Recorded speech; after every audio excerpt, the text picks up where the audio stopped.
ఎందుకంటే నేను మా అబ్బాయి ఐఐటి తిరుపతిలో మెకానికల్ ఇంజనీరింగ్ చదువుతున్నాడు, అదేవిధంగా మా అమ్మాయి ఎంబీబీఎస్ థర్డ్ ఇయర్ చదువుతుంది. ఈ స్కూల్లో 1985 స్టూడెంట్ నేను. అంటే 32 సంవత్సరాల క్రితం ఇదే క్యాంపస్లో నేను 10th క్లాస్ పాస్ అయ్యి బయటికి వెళ్ళాను. అంటే మీరందరూ కూడా మీరు చదువుకొని ఎప్పుడైతే అభివృద్ధిలోకి వెళ్తారో రేపు మీ తల్లిదండ్రులకి, అదేవిధంగా మీకు పెద్ద మీరు మ్యారేజ్ చేసుకున్నాక మీ పిల్లలకు కూడా మంచి మార్గాన్ని ఎంచుకునే అవకాశానికి ఇప్పుడే పునాది పడుతుంది. అయితే ప్రతి ఒక్కళ్ళు ఇప్పుడు మన మాస్టర్లు అన్నట్టు యాక్చువల్గా గవర్నమెంట్ స్కూల్స్లో ఉన్న టీచర్స్ వెల్ క్వాలిఫైడ్, ప్రైవేట్ స్కూల్స్లో ఉన్న టీచర్సు అంటే ఏదో ఎక్కడో కార్పొరేట్లో ఏదో ఐఐటి ఫౌండేషన్ అది ఇదనే వాళ్ళని తీసేస్తే రిమైనింగ్ వాళ్ళు అందరూ కూడా ఆ డిఎస్సి ట్రై చేసి జాబ్ రాక వాడు ప్రైవేట్ ఆర్గనైజేషన్స్ ఎన్నుకున్న వాళ్ళే.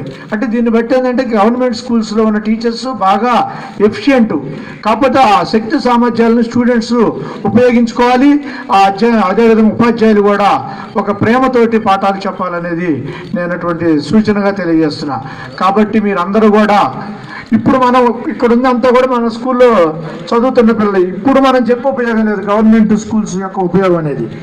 బిఫోర్ అడ్మిషన్స్ సమ్మర్లో మనం ఒక క్యాంపెయిన్ లాగా ఊళ్ళో ఉన్నటువంటి ఎడ్యుకేటర్స్ అందరూ కూడా కూర్చొని జెడ్పీ స్కూల్స్ వల్ల దానివల్ల కలిగే ప్రయోజనాలు, దానివల్ల ఉన్న క్వాలిఫైడ్ స్టాఫ్ దాని ప్రయోజనాలు చెప్తే మన ఊరు నుంచి బస్సుల్లో వెళ్ళి ఎక్కడో 30 కిలోమీటర్లు 25 కిలోమీటర్లు నసరాపేట పోయి రిస్క్ పడి చదవక ట్రావెలింగ్లో వెళ్ళిపోయి చదువు వచ్చి రాక వేలాది వేలు ఫీజులు కడుతున్నటువంటి ఆ తల్లిదండ్రులకి కొంచెం సూచన చేయాలంటే మనం ఖచ్చితంగా సమ్మర్లో ఈసారి మంచి ఊళ్ళో ఒక మీటింగ్లా పెట్టుకొని అందరం కూడా చేసి ఈ స్కూల్ అభివృద్ధికి నిరంతరం కృషి చేద్దామని, అదేవిధంగా ఈ సంవత్సరం నేను ఫస్ట్ వస్తే అమౌంట్ ఇస్తానన్నా.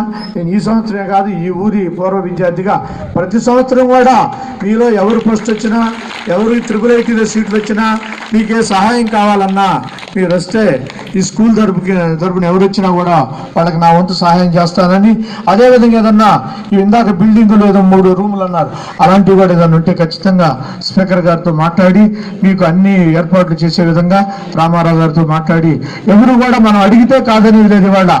అదేవిధంగా రేపు ఈ వనం కార్యక్రమం గవర్నమెంట్ ఒక ప్రతిష్టాత్మకంగా తీసుకున్నదన్నమాట.